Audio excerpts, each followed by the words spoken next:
जय हिंद। आप सभी का स्वागत है आपके अपने YouTube चैनल संभवम क्लासेस में। देखेंगे हम लोग पढ़ रहे थे कक्षा 10 के यानी कि क्लास 10th के मैथ के सवालों को कोचिंग कर रहे थे, हम लोग हल कर रहे थे। और ये कौन सा लेक्चर है? ये है लेक्चर नंबर दूसरा। लेक्चर नंबर पहला आपके YouTube चैनल प्लेलिस्ट में उपलब्ध है, वहां से आप लोग जाकर के कोचिंग कर सकते हैं, देख सकते हैं। अगर जो जो नहीं देखें जाकर के पहला देख लीजिए। इसके परिचय के बारे में समझे थे, वास्तविक संख्या के परिचय के बारे में, ठीक है, क्योंकि पहला चैप्टर वही है वास्तविक संख्याएं। अब इसमें हम लोग क्या पढ़ने वाले हैं? इसमें पढ़ने वाले हम लोग उदाहरण नंबर 1 और उदाहरण नंबर 2, ठीक है। पहले इसके बारे में पढ़ेंगे कि एल्गोरिदम क्या होता है, विभाजन एल्गोरिदम क्या होता है, प्रमेयिका क्या होता है, उसके बारे में हम लोग क्या करेंगे, समझे, ठीक है। तो देखते हैं अब प्रश्नों को क्या करते हैं, हल करते हैं, आगे क्या क्या है उसके बारे में जानकारी प्राप्त करते हैं, ठीक है। इससे पहले जो जो अभी तक हमारे चैनल से नहीं जुड़े हैं, कृपया दोस्तों में वीडियो को शेयर कर दीजिए ताकि वे भी जोड़ सके, ठीक है। और 10वां में 2027 में जो एग्जाम देंगे उसमें 90 प्लस नंबर लाने का उसे भी मौका मिले, ठीक है। तो देखते हैं, अभी तक जो जो चैनल से नहीं जुड़े हैं चैनल को सब्सक्राइब कर लीजिए, चैनल से जुड़ जाइए, वीडियो को शेयर कर दीजिए और लाइक भी जरूर कर दीजिए, ठीक है। तो देखते हैं क्या पढ़ने वाले हैं हम लोग आगे, ठीक है। पहला है एल्गोरिथम। क्या है? अब ये एल्गोरिथम होता क्या है, ठीक है, इसके बारे में समझते हैं कि एल्गोरिथम आखिर होता क्या चीज है, ठीक है। तो देखेंगे, एल्गोरिथम कहता है कि सुपरिभाषित चरणों की एक श्रृंखला होती है। क्या होती है? चरणों की एक श्रृंखला होती है जो एक विशेष प्रकार की समस्या को हल करने की एक प्रक्रिया या तो विधि प्रदान करती है, ठीक है। देखेंगे, ये जो होता है सुपरिभाषित चरणों की, जैसे कि कोई भी चरण है, चरण को क्या बोलते हैं? स्टेप बाय स्टेप, ठीक है। जैसे कि समझेंगे अपने भाषा में, जैसे कि घर में कोई खाना बनाता है, तो क्या खाना अगर बनाता है, जैसे कि मान लो हमें भात बनाना है, ठीक है, क्या डायरेक्टली भात बन जाएगा? नहीं ना, कि उसका भी एक श्रृंखला होता है, उसका भी एक प्रक्रिया होता है, उसका भी एक विधि होता है। सबसे पहले क्या करेंगे? चूल्हा में आग देंगे, ठीक है, चूल्हा में आगिन लगाएंगे। चूल्हा में आगिन मतलब हाँ वही जो समझ रहे हैं आप लोग, ठीक है। चूल्हा में आग लगाएंगे, या तो कोई कोई गैस पे बनाता है तो गैस पे आग लगा देंगे, गैस में आग लगा देंगे, जिसमें भी आग लगाना हो आग लगा दो।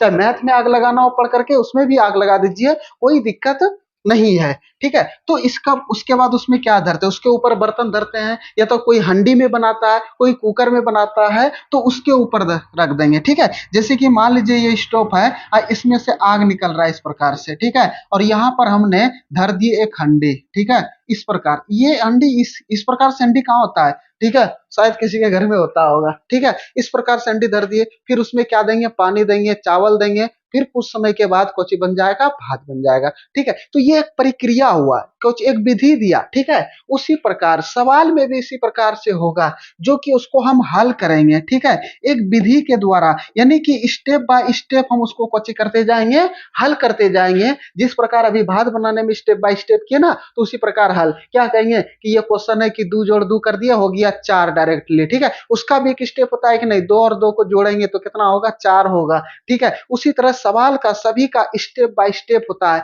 चरण बाय चरण होता है। उसको हम एक विशेष प्रकार से समस्या, अगर मान लो कोई समस्या है तो उसमें विशेष प्रकार से उस समस्या को क्या करेंगे?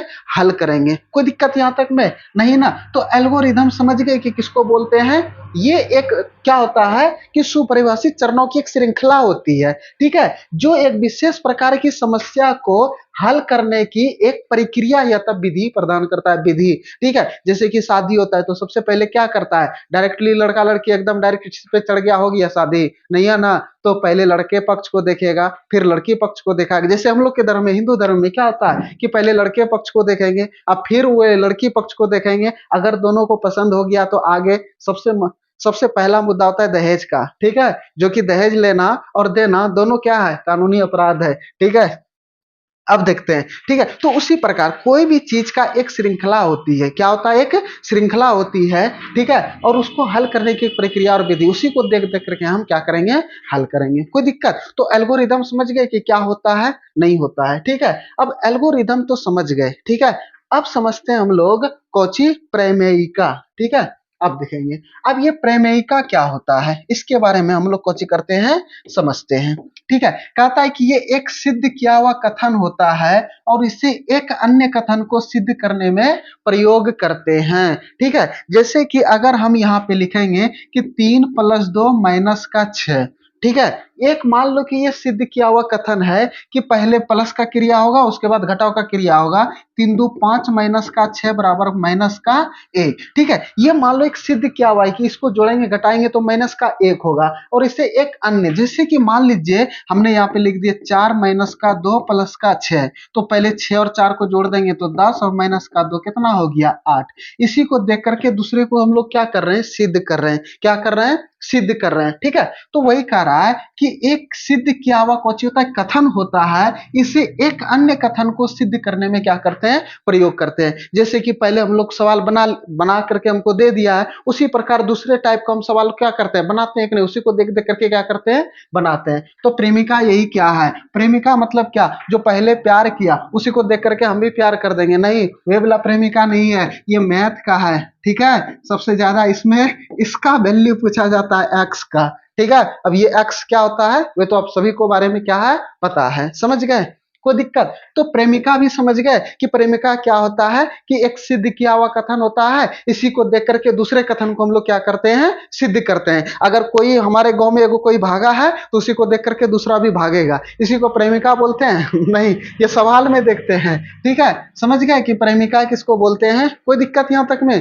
ये दोनों को समझने में एल्गोरिदम क्या होता है, एक सुपरिभाषित चरणों की श्रृंखला होती है जो एक विशेष प्रकार की समस्या को हल करने की प्रक्रिया या तो विधि हमें क्या करता है, प्रदान करता है। और प्रेमिका क्या कहता है कि ये एक सिद्ध किया हुआ कथन होता है और उसी के बदले में अन्य कथन को सिद्ध करने में कुछ होते हैं, प्रयोग करते हैं। ये हो गया प्रेमिका और एल्गोरिदम, दोनों समझ गए, दोनों में क्या अंतर है, इसी का उपयोग करेंगे आगे हम लोग। ठीक है, आगे देखते हैं क्या है।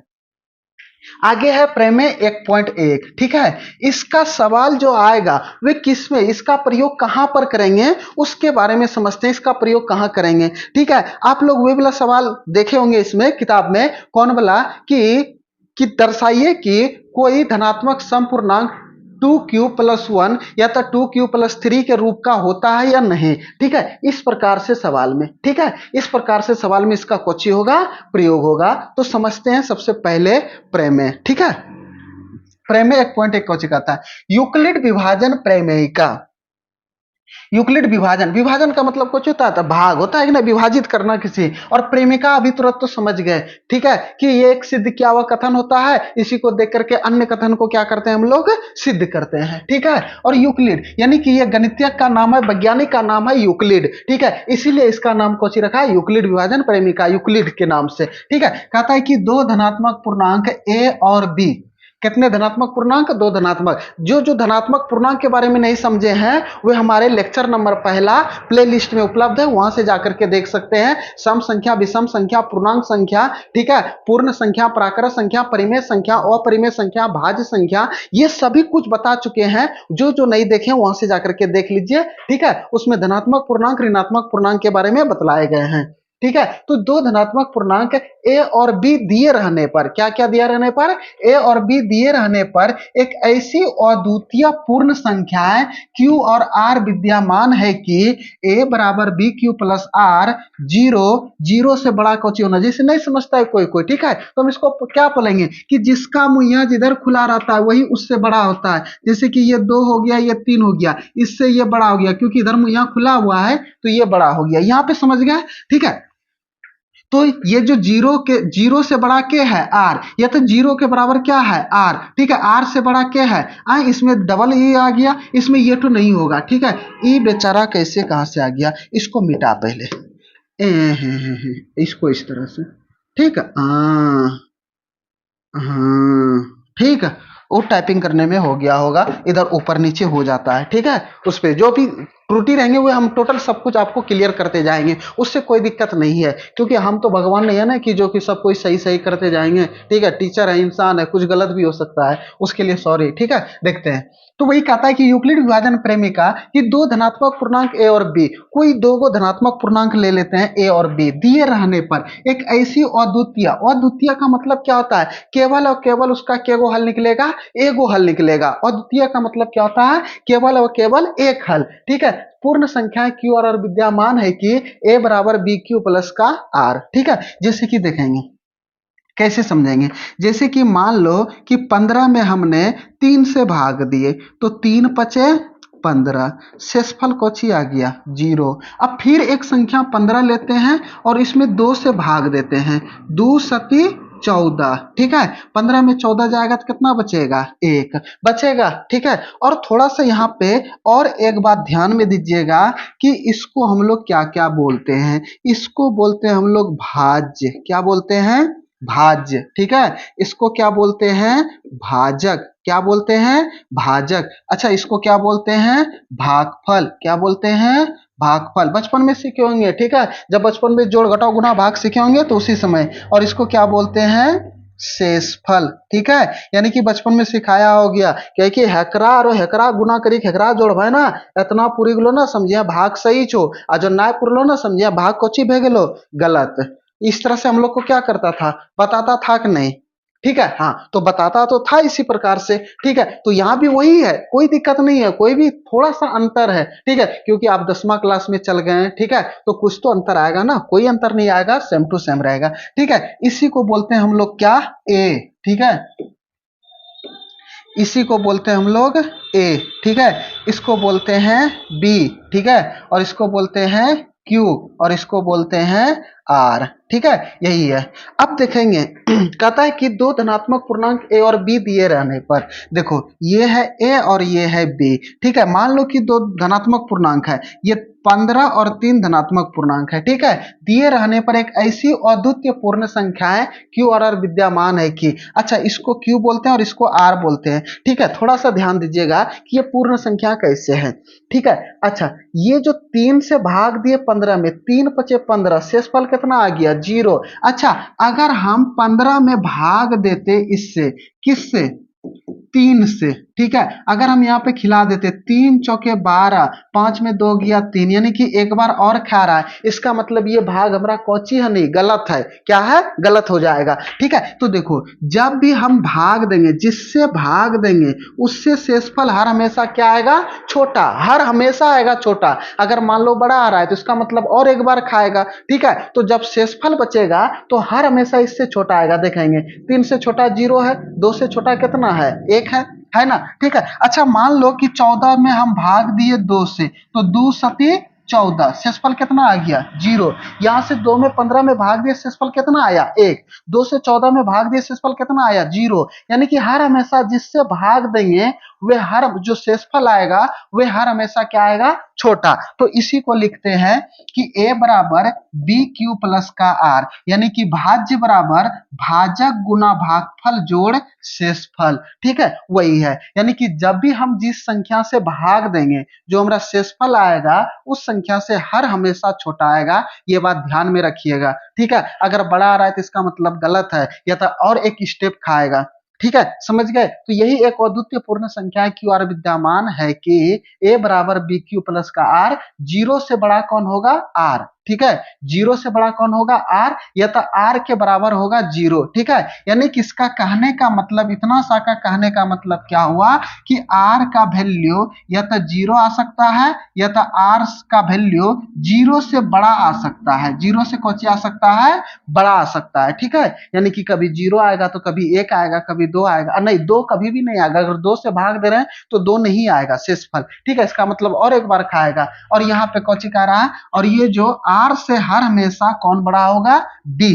अब बी किसको बोलते हैं, यहाँ पे ध्यान देंगे। ठीक है, यानी कि आर से बड़ा बी, यानी कि इससे हर हमेशा बी कौची आएगा, बड़ा आएगा। समझ गए यहाँ तक में। ठीक है, ए बराबर बी क्यू प्लस का आर, 0 ग्रेटर देन आर, या तो equal R greater than B, इसको इस प्रकार से बोले जाते हैं। ठीक है, यहां तक समझने में कोई दिक्कत, कोई परेशानी नहीं ना? अगर किसी को कोई डाउट कोई परेशानी तो कमेंट बॉक्स में जरूर बताइएगा, ठीक है? तो देखते हैं अब सवालों को क्या करते हैं, हल करते हैं। उदाहरण नंबर 1 उदाहरण नंबर 2 को हल करेंगे। पहले उदाहरण नंबर 1 को हल करेंगे, उदाहरण नंबर 2 को, फिर उदाहरण नंबर 3, जो भी उदाहरण रहेगा अब बाकी बात प्रश्नों को क्या करेंगे, हल करेंगे, ठीक है? यहां तक समझने में अगर किसी को कोई दिक्कत कोई परेशानी तो बताएंगे। इसमें कुछ नहीं है, तो वही हम लोग भाज्य बराबर भाजक गुना भागफल जोड़ शेषफल पे, और वही a बराबर बी क्यू प्लस आर। ए को बोलते हैं किसको, भाज्य को, बी किसको बोलते हैं, भाजक को, क्यू किसको बोलते हैं, भागफल को, और आर किसको बोलते हैं, शेषफल को। तो उसी प्रक्रिया को हम लोग क्या करते हैं, हल करते हैं। यहां तक में अगर किसी को कोई डाउट को परेशानी तो जरूर बताइएगा कमेंट बॉक्स में, ठीक है? तो देखते हैं अब उदाहरण को हल करते हैं। ये है उदाहरण, ठीक है? उदाहरण नंबर 1 कहता है कि 40, 52 और 12, 576 का एचसीएफ यूक्लिड विभाजन एल्गोरिथम का प्रयोग करके ज्ञात कीजिए। यूक्लिड विभाजन एल्गोरिथम यानी कि इसी का प्रयोग करके, ठीक है? अब इसका प्रयोग करके हम लोग कौन करेंगे, इसका एचसीएफ ज्ञात करेंगे। यूक्लिड विभाजन एल्गोरिथम का प्रयोग करके क्या करेंगे, एचसीएफ ज्ञात करेंगे, ठीक है? तो अब यूक्लिड विभाजन कौन होता है, भाग विधि से। किस विधि से, भाग विधि से इसका हमें कौन ज्ञात करना है, एचसीएफ। तो देखेंगे कैसे ज्ञात करेंगे, उस पर ध्यान देना है, ठीक है? तो जब भी भाग देते हैं छोटका से बड़का में देते हैं, और जब भाग विधि से बचपन में ही एचसीएफ निकालने के लिए सीखे हैं, तब तक कटाएंगे कि जब तक शेषफल क्योंकि ना आ जाए, जीरो ना आ जाए। और जहां शेषफल जीरो आता है जिससे भाग देते हैं वही हमारा कौची होता है, शेषफल, ठीक है? देखें, सॉरी, एचसीएफ होता है, कहते हैं शेषफल। अब देखेंगे ये 40, 52 से भाग देंगे किसमें, 12, 576 में, ठीक है? कितने बार में खाएगा, देखेंगे ये 12,000 है और ये 4,000 है, तो 4 तिया 12,000 लगभग में 3 बार में कट जाएगा। तो यहां से 3 से कटाएंगे, 3 दूना 6, 3 पचे 15, 1 3 गुना 0, 0 और 1 कितना हो जाएगा, 1, 3 चौके 12, ठीक है? 6 में 6 जाएगा 0, 7 में 5 गया कितना, 2, 5 में गया कितना, 4, ये 420 हो गया। 420 का मतलब कुछ और समझना चाहिएगा आप लोग, ठीक है? अब ये जो होता है, अब जिससे भाग दिया अब उसको यहां पर लिखेंगे, किसको, ये 40, 52 को लिख सकते हैं, कोई दिक्कत नहीं ना? तो जिससे अब भाग दे रहे थे अब यहाँ पर कुछ आ जाएगा, भाज्य बन जाएगा। अब ये 420 है, ठीक है? और ये 4,000 है। अब कितने बार में खाएगा, ठीक है? अगर 10 बार में खिला देते हैं, ये डबल बार लिख दिए, ठीक है? देखेंगे अगर हम 10 बार में खिलाते हैं तो ये 42 पर और 1 0 420 पे 4200 हो जाएगा, लेकिन यहाँ पे है कितना, 4,000। तो कितने बार में खिलाएंगे, 9 बार में खिला सकते हैं। तो यहाँ पर 9 रखेंगे, 9 गुना 0, 0, 9 दुना 18 करी 8, हाथ में कितना बचल, 1, 9 छके 36 और 1 37, 2 में 0 गया 2, 15 में 8 जाएगा कितना, 7, या 9, 9 में 7 गया कितना, 2 और ये कट गया।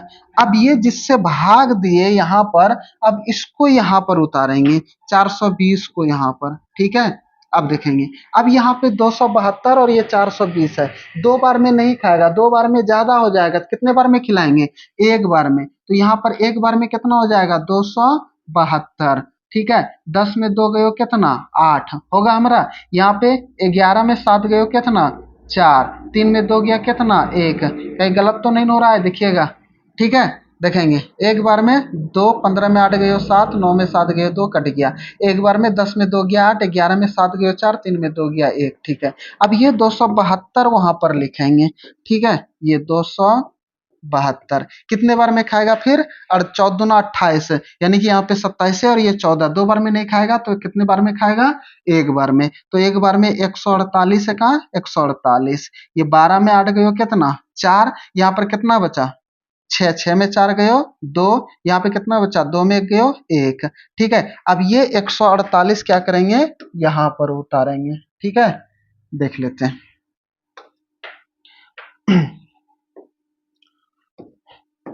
अब ये 148 यहाँ पर, फिर एक ही बार में खाएगा, 124 है, कहाँ 124, 8 में 4 गए 4, 4 में 2 गए 2, कट गया। अब ये 124 यहाँ पर उतारेंगे, ये 124। अब 24 पंचे होता है 120, 5 बार में कट जाएगा, 24 पंचे कितना, 120, ये 4 ये कट गए, ठीक है? अब ये 24 यहाँ पर उतार देंगे, ठीक है? देखेंगे तो 24, ये 4 छक 24, ठीक है, शेषफल कितना आ गया 0। अब ये जिससे भाग दिए वही एचसीएफ इसका कितना आ गया 4। एचसीएफ कितना आ गया इसका 4 आ गया हमारा। यहां तक में अगर समझने में किसी को कोई डाउट को परेशानी तो जरूर बताइएगा, ठीक है। अब इसका स्टेप बाय स्टेप यानी कि चरण बाय चरण लिखना है, ठीक है। यानी कि टोटल केगो चरण होगा। ये पहला नंबर में ये ठो लिखेंगे, कितना लिखेंगे, ए बराबर होता है बी क्यू प्लस का आर। इसी पर लिखेंगे ए बराबर बी क्यू प्लस का आर। इसी कंडीशन पर इसको क्या करेंगे हम लोग लिखेंगे। तो ए ये हो गया, बी ये हो गया, क्यू हो गया, ये आर हो गया। यानी कि पहला वाला में ये ठो देखते हैं, इस पे होगा हमारा, तो इसी को पहले हम लोग लिखते हैं। कितना है 12,576 बराबर कितना होगा 40 52 और गुना में कितना 3 और प्लस का कितना ये 420। ये पहला स्टेप हो गया।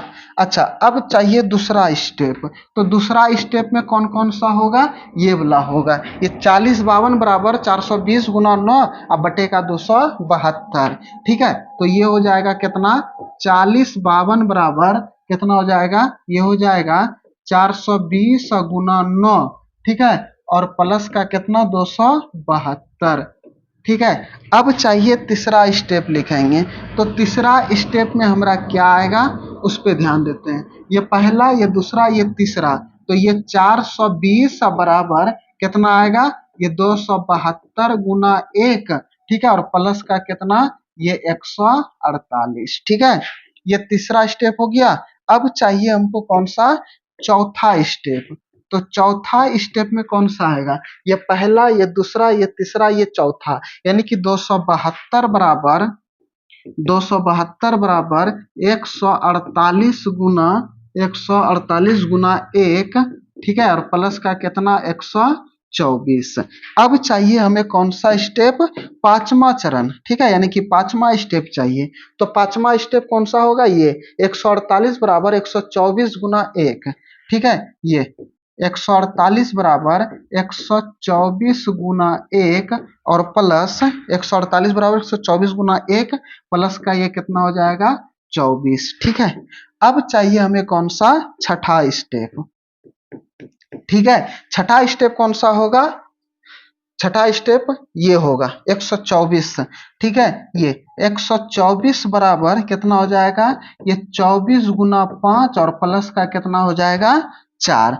अब ये चाहिए सातवां स्टेप, ठीक है। तो सातवां स्टेप ये हो जाएगा हमारा कौन सा कि 24 बराबर, ठीक है, ये 4 गुना 6 प्लस का 0, ठीक है। और जहां पे 0 हो गया जिससे भाग दे रहे थे, 4 से भाग दे रहे थे, तो इसका एचसीएफ कितना आ गया 4। यही हमको कोची करना था, निकालना था। और ये सवाल एग्जाम में एगो कन्फर्म आता है 2 नंबर का, ठीक है। अब इतना बड़ा दे या तो छोटा दे, लेकिन जरूर देगा। यूक्लिड विभाजन एल्गोरिथम का प्रयोग करके उसको हल करने के लिए एक सवाल जरूर देगा, ठीक है। तो इसको स्टेप बाय स्टेप, जब तक हम ये बचपन में सीखे हैं एचसीएफ निकालने के लिए भाग विधि से, इसी का नाम रख दिया यूक्लिड विभाजन एल्गोरिथम, ठीक है। तो भाग विधि से भाग देंगे, जब तक शेषफल 0 ना आ जाए तब तक कटाते रहेंगे, ठीक है। जिस प्रकार भोज में जब तक पूरी खत्म ना हो जाए तब तक हम कोची करेंगे, खाते रहेंगे, ठीक है। पूरी को खत्म करके ही आना है भोज से, ठीक है, समझ गए।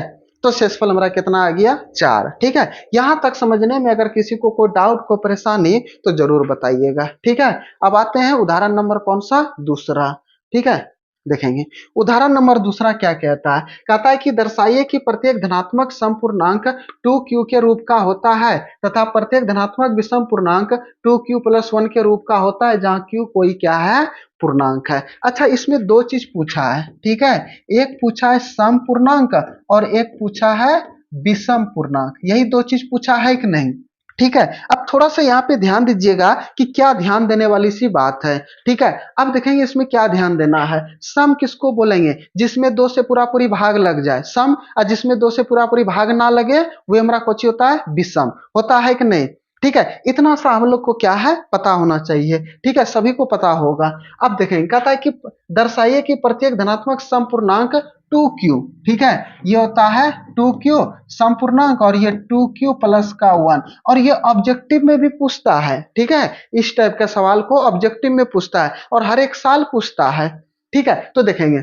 हमको जैसे कि पूछेगा कि क्या कि इसमें से बताइए कि कौन धनात्मक समपूर्णांक है, धनात्मक कौन सा है, समपूर्णांक है, तो ये 4 गो ऑप्शन दे देगा, तो धनात्मक समपूर्णांक ये वाला रूप का होता है। ठीक है, अब आते हैं मुद्दा किस पे उठाते हैं, ये सवाल के ऊपर। ठीक है, समपूर्णांक। अच्छा, जिसमें 2 से पूरा पूरी भाग लग जाए विषम, जिसमें 2 से पूरा पूरी भाग ना लगे हुए कुछ होता है विषम। ठीक है, कहता है कि 2q, और ये जो q है, q कोई एक पूर्णांक है। ठीक है, q क्या है, पूर्णांक है। अच्छा, पूर्णांक हम किसको किसको बोलते हैं, जीरो को भी बोलते हैं, 1 2 3 4, ये सभी पूर्णांक होता है हमारा, होता है कि नहीं। ठीक है, माइनस का 1, माइनस का 2, माइनस का 3, ये सभी पूर्णांक होता है, लेकिन हमको धनात्मक पूर्णांक चाहिए। ठीक है, ना कि ऋणात्मक। तो ऋणात्मक से हमें कोई लेना देना नहीं है, हमको चाहिए धनात्मक। जैसे कि 2 गुना क्यू, क्यू के जगह पे 1 रख देंगे तो 2 एका 2, अगर 2 गुना क्यू के जगह पे 2 रख देंगे तो 2 दूना 4, और क्यू के जगह पे 3 रख देंगे तो 2 तिया 6, और 2 के जगह पे क्यू के जगह पे 4 रख देंगे तो 2 चौके 8। देखेंगे क्यू के जगह पे 1 2 3 4 5 कुछ भी मान रखते हैं, कोई भी पूर्णांक रखते हैं, तो क्या आता है 2 4 6 8, ये सभी में 2 से भाग लग जाएगा। तो ये जो 2q है ये धनात्मक संपूर्णांक का है, लेकिन हमको दर्शाना है कहां पर, वे संख्या मतलब दर्शा करके हमको बताना है, सिद्ध करके बताना है। ये तो अभी चेक कर लिए तो आ गया, और ये 2q प्लस का 1 है, 2q प्लस का 1 है। अब इसमें देखते हैं आता है या था नहीं, तो 2 गुना 1 प्लस का 1 बराबर का कितना 3, और 2 गुना 2 प्लस का 1 बराबर का कितना 5, 2 गुना 3 प्लस का 1। ठीक है, क्योंकि 2q प्लस 1 के रूप का है, तो ये कितना हो जाएगा 7, तो 2 गुना 4 और प्लस का 1 बराबर का कितना 9। क्या ये सब में 2 से भाग लगेगा, नहीं, तो ये हमारा धनात्मक विषम पूर्णांक का रूप का है। तो हमें सिद्ध करके बताना है, कैसे हम इसको सिद्ध कर पाएंगे या तो नहीं। ठीक है, तो यहां समझ गए। तो ये 2q जो होगा, अब q की जगह पे किसी किसी सवाल में ये 2m भी दे देगा, उससे कोई दिक्कत नहीं है, m लिख देगा वहां पे, यहाँ पे q दिया है तो q कोई पूर्णांक है ना, तो कहीं कहीं m लिख देगा, कहीं कहीं के पे k लिख देगा। ठीक है, कहीं कहीं पे x लिख देगा, तो वहां पे लिख देगा कि x कोई पूर्णांक है, k कोई पूर्णांक है, या तो m कोई पूर्णांक है, उससे कोई दिक्कत नहीं है। q रहे, m रहे, p रहे, t रहे, कोई भी चर रहे, उससे हमको कोई लेना देना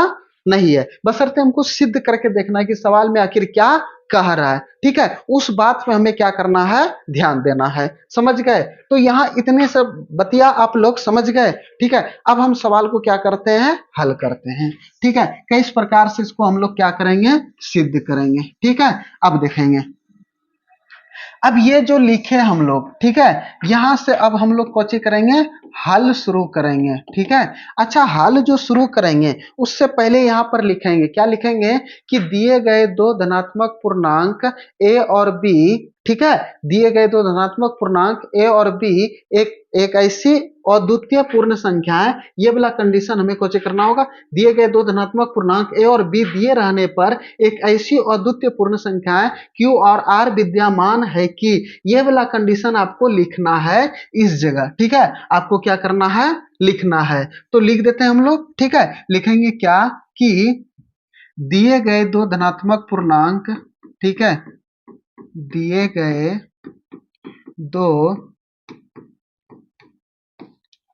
धनात्मक पूर्णांक a और b, दिए गए 2 धनात्मक पूर्णांक a और b, ठीक है, a और b दिए रहने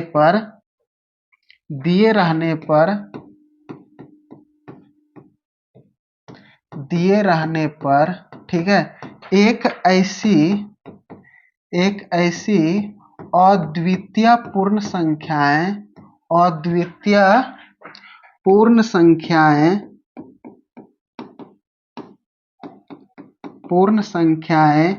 Q और R विद्यमान है